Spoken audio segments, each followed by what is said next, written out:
Imagine for a moment that you get handed the keys to a major university. You're the president. Your mandate. Modernize. Turn this place into an innovation engine. The next Stanford, the next MIT, that's the dream. Exactly. So you go out, you spend millions on a new glass walls startup incubator, you launch a venture capital arm, and you hire these brilliant, high-energy entrepreneurs to come in and teach everyone how to disrupt the market. It sounds like a slam dunk strategy. It does, right.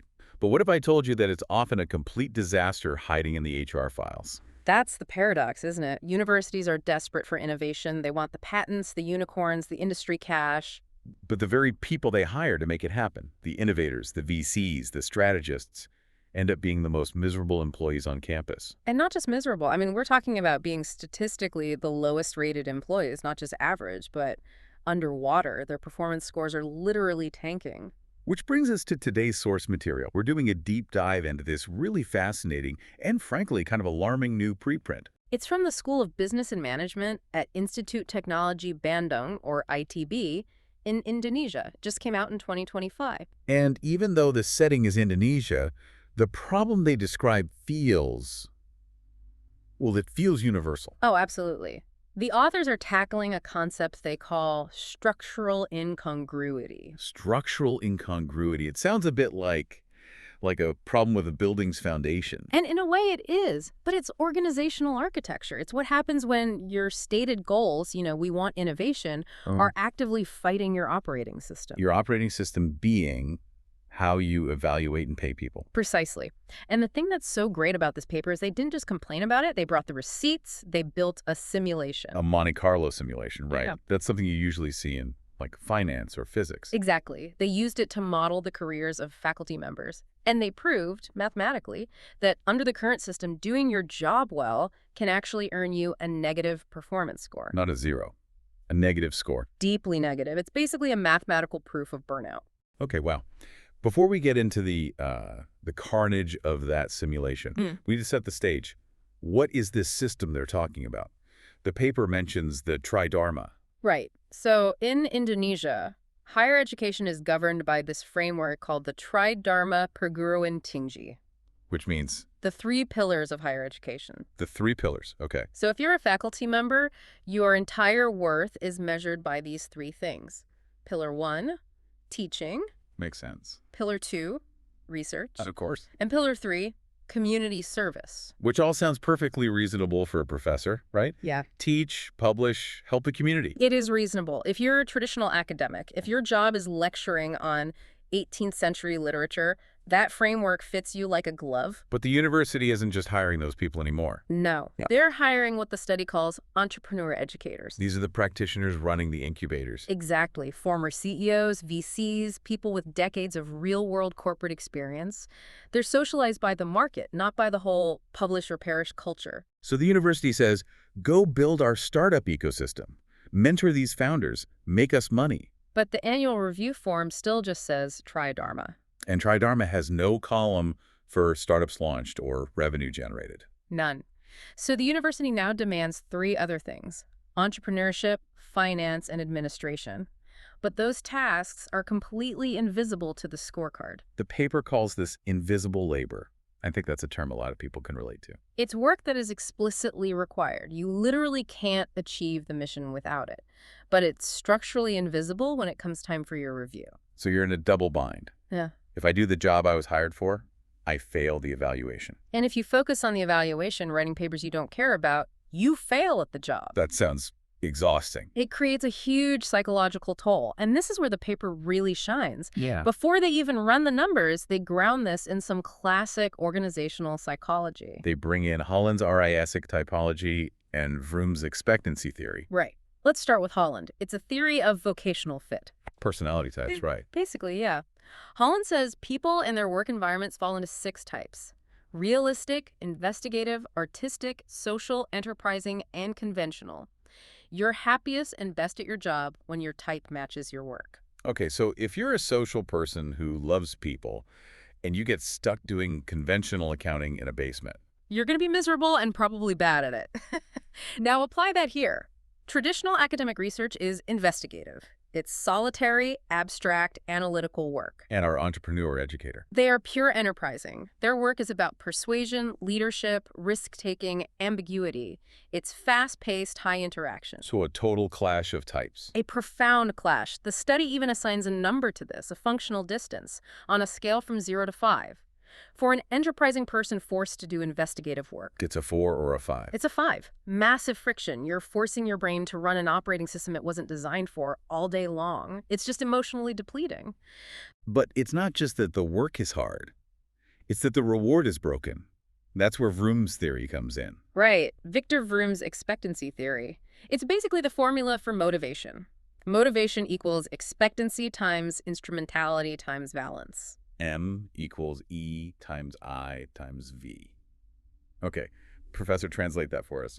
Think of it as a chain of 3 questions you ask yourself. First, expectancy. If I try hard, can I even do this task? Okay. Second, instrumentality. If I do the task, will I get a reward? Will I get the cookie? And third, valence. Do I actually want that reward? Do I even like cookies? That's a great way to put it. So let's apply that for our entrepreneur educator, expectancy. Yes, they're experts at building startups. Valence, yes. They want the promotion. They want to succeed. But instrumentality, that's where the chain snaps. It snaps completely. Because Okay. the question, if I do my task, build the incubator, will I get the reward? The answer from the Tri Dharma system is a hard no. You get 0 points for that. And because it's multiplication, if any of those numbers are 0. Motivation collapses to 0. It's not about them being lazy. They are rational. The system is screaming at them that their most important work is worthless. That is such a critical point. It's not a failure of the person, it's a failure of the formula. Exactly, which is what the researchers wanted to prove. So they built the Monte Carlo simulation. So just to be clear, they didn't experiment on actual professors. No, thankfully. They created 1,000 hypothetical faculty members. Digital avatars. A virtual staff room. You could call it that. And they gave each one a profile. Some were teaching-oriented, some research-oriented, some entrepreneur-oriented, and so on. Then they ran them through 3 different HR systems to see who survives. Okay, so model 1, what was that? Model 1 was the uniform logic, the baseline. The university tries to be fair and weights every single task equally. Teaching, research, admin, entrepreneurship. It all counts the same. That sounds pretty egalitarian. We value everything. It sounds nice. The simulation showed it was a catastrophe, a complete race to the bottom. Why would that happen? Because of that functional distance we talked about.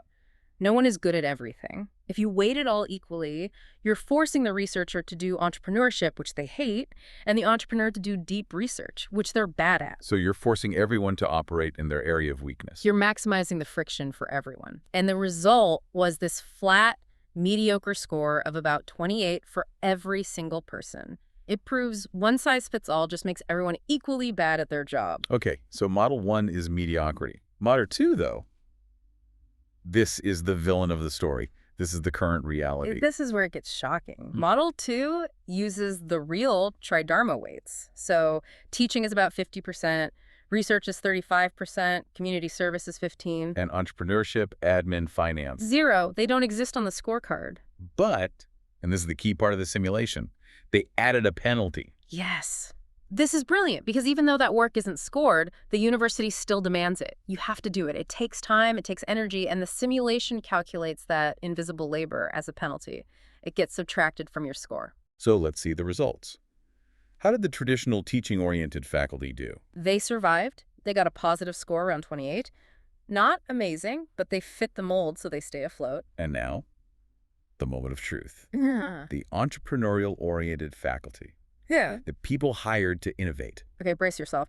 First, their official Tri Dharma score, what they were graded on, was low, about 16.55. Because they're not publishing a ton of papers. They're busy running companies. Right. But then the simulation subtracted the penalty, the cost of all that invisible labor, the mentoring, the networking, the fundraising. But how big was the penalty? The penalty came out to 119.38 points. Wait, they scored a 16 and then you subtract almost 120. Their final performance score was negative 102.83. Negative 102. That's just damning. It's the mathematical proof of burnout. It shows that the better you are at the job you were hired to do, the deeper into the negative you go. The system is designed for you to fail. It wasn't just them, right? No. The admin-focused people hit negative 125. The finance experts, the people literally generating revenue, hit negative 133. Basically, anyone who isn't a traditional academic is being actively dismantled by the system. So if you're a university leader wondering why your director of innovation just quit after 18 months, this is probably why. You handed them a game they couldn't possibly win. You can't run a 21st century innovation hub on a 19th century HR operating system. It's a talent shredder. But the paper doesn't just leave us there.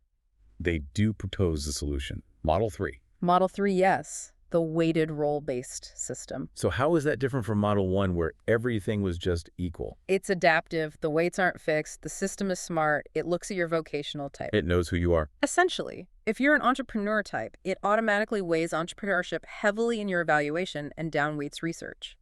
If you're a researcher, it does the reverse. It measures you on what you were actually hired to do. It plays to your strength. And the result in the simulation was, well, it was beautiful. Instead of a mediocre 28 or a catastrophic negative 100, Model 3 produced a stable, high score of 85.48 for everyone. Wow. From negative 102 to positive 85, just by changing the math. It shows you can have high standards without forcing everyone into the same box. You just have to align the measurement with the mission for that specific person. And they propose a specific policy fix to make this happen, right? The professor practice track. Yes. Because you can't just change the code in a simulation. Right now, when you hire an ex-CEO, you force them to pretend to be an academic. You say, go get a PhD or go write a paper. It's like hiring a master chef and telling them they can't cook, they can only write cookbooks. A total waste of talent. A professor of practice track creates a different lane. Mm. It allows for what they call differentiated excellence. It lets the incubator manager be judged on the success of their startups. It makes the invisible labor visible. Exactly. It fixes the instrumentality part of Room's equation. Suddenly, your effort leads to a reward. The math works again. It seems so obvious. Why is this so hard for institutions to do? Inertia. An identity. The Tri Dharma is baked into the law and the culture. Changing it means admitting the very definition of a professor has changed. That university is now also a business, an economic engine. And a complex business needs a flexible workforce, not a monolith. That's the takeaway. If you try to manage complexity with uniformity, you get mediocrity. If you manage it with outdated rules, you get burnout and failure. You have to adapt the structure to fit the strategy. So what's the lesson for all of us? Even outside of a university, it feels like this invisible labor thing is everywhere. The lesson is that motivation is structural. We love to think of burnout as a personal failing. Oh, that person just wasn't resilient enough. This simulation just destroys that idea. Resilience doesn't matter if the math is rigged against you. Right. You can't outwork a bad system.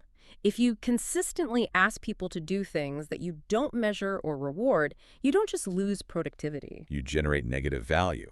You create cynicism and turnover. It all comes back to that paradox from the beginning. You want innovation. You can't just build the fancy building. You can't just hire the cool people. You have to change the scorecard. I want to leave you, the listener, with a thought to take with you today. Look at your own organization, whether it's a company, a nonprofit, or just your team. Look at your KPIs. And ask yourself this: how much talent are you burning through simply because your metrics measure the history of a job instead of its future? Are you punishing people for doing the work that actually moves the needle just because it doesn't fit neatly into a box you created 10 years ago? It's a question worth asking, because if you don't, your best people will answer it for you by walking out the door. That's it for this deep dive. Thanks for listening. See you next time.